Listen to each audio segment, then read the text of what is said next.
Ito na naman yung mga palay mga guys. Kahit wala ng tubig, buti lang nakalabas pa yung bunga.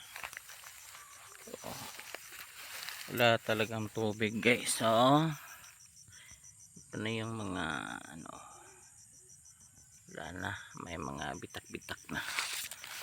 Pero hanggang pa, nakabunga pa siya. Grabe na talaga yung init dito guys sa amin. Umabot na siya ng 3 weeks. Ito may palay at nilagyan ng mga twine o parang sako para pang-abog ng langgam. Anong tawag sa langgam nyo? Ibon.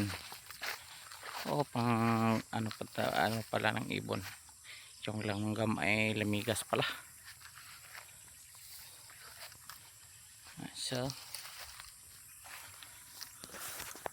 palakad-lakad lang ako guys kasi magja-jogging kami ngayon. Tapos naman yung mga at ang araw so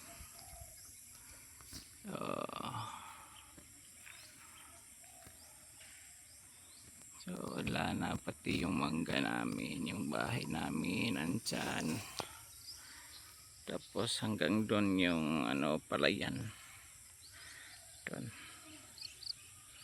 At yung may parang may dyan, payag-payag, may pa yan. So wala na, tuyong-tuyo na yung lupa namin.